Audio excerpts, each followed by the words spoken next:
Welcome to Luxuriously Poor.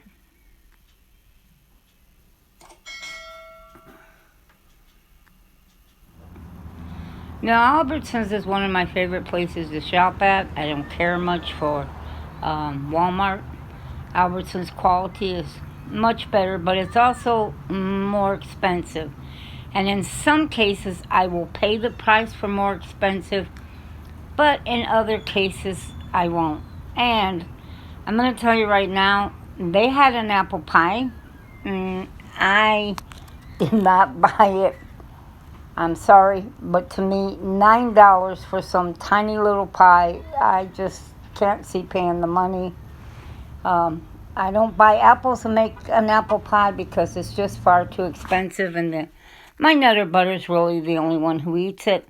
But I want you to take a very good look at this pie. I did get this at Walmart, and this thing is tiny, and I mean tiny, and it was $5. But it was a little cheaper than Albertsons, that's for sure. But it sure ain't what it used to be. You could get a huge pie for that price before. While I was here, I jetted around and decided I would look at some of the meat. Just trying to get an idea of prices and what it's like. No way. It just keeps going higher and higher and higher. And I don't really buy meat myself. It's just too expensive. And I'm not a huge meat eater, thank goodness. But I also have a few goats and a few chickens, not many. And not many goats either. But see, I also know somebody else that has them. If I wanted to buy one to butcher, I can. So it's not a really big deal. But this meat prices are just, to me, it's ridiculous. And I decided I would go and check a store that is not really far from me. And I decided to take a look and see what they have. Now, I'm going to tell you, if things got really bad, this would probably be the store that most people would shop at. For instance, when I say really bad, let's say gas prices just went so high, or you lost your job and you're really cutting tight, this would probably be a store in my area that people would go to because it is so close. But I can tell you, this place is empty. I mean empty as far as vegetable goes. You see how they have these two things here, zucchini, that's called Mexican gray squash? That's intentional. They never have that like that. Look at how such a small amount. Even in the bell peppers they did this.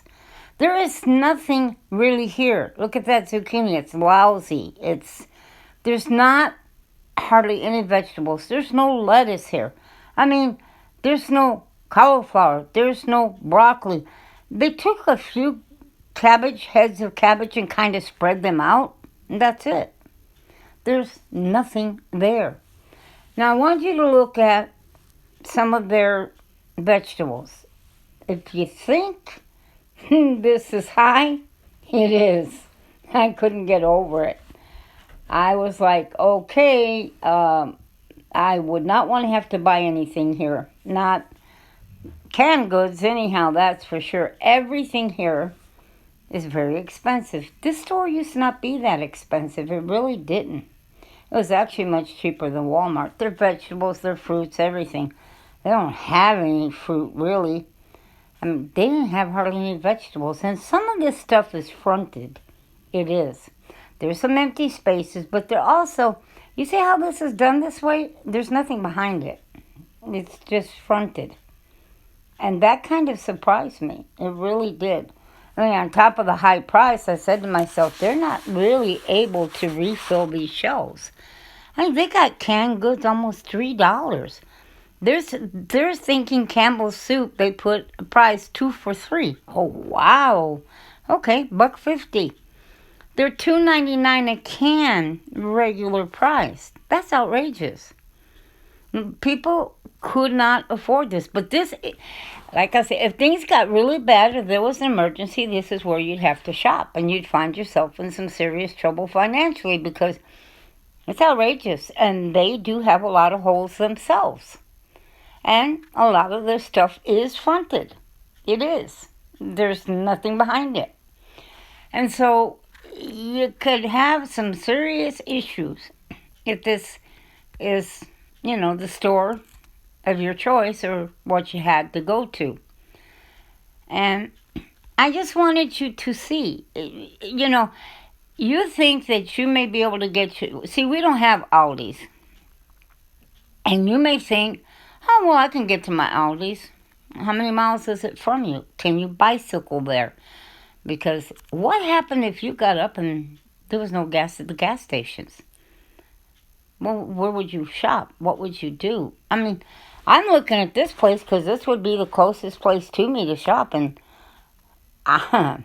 it would be incredible to shop here. Things are extremely expensive here. It is. And this is a grocery store. I mean, it's not some like Circle K or something. It's a full-size grocery store. And they have everything fronted and lined up, but they have a lot of holes and spaces. But look at this Gatorade. I believe this is Gatorade. And it's expensive. It is. Very expensive. Not only is this expensive, but even their oils, their cooking fats, like lard and cooking oils. Oh my goodness, I was in shock. I mean, look at this. Look at this. This is absolutely incredible. Who could afford a bottle of this oil? I couldn't. I couldn't do that. This is just too much money. And what shocked me too was like the Carnation evaporated milk. I'm sitting here going, I haven't bought that in forever. And it used to be like 69.79 cents. It's almost $3. Look at that. There it is. That's outrageous. For canned milk. But it's got pretty much anything that you need. It does. Now they have a couple of sales. I'm not saying they don't. Sometimes they put their potatoes on sale. That's why I came in here. Actually, I come in here looking for celery, and they don't even have it. But I was shocked to see the vegetable area, just how little they had, and I decided to take a look around and see what the store itself looked like. I haven't been in here in forever, and it's very, very high priced. Very high priced. And I said to myself, this would be the store if something serious happened that most people would go to. Now, it would run out very quickly if there was a serious emergency. But I'm sitting here looking at the prices and saying, and it would cost you an arm and a leg to have to do your grocery shopping here. This is incredible.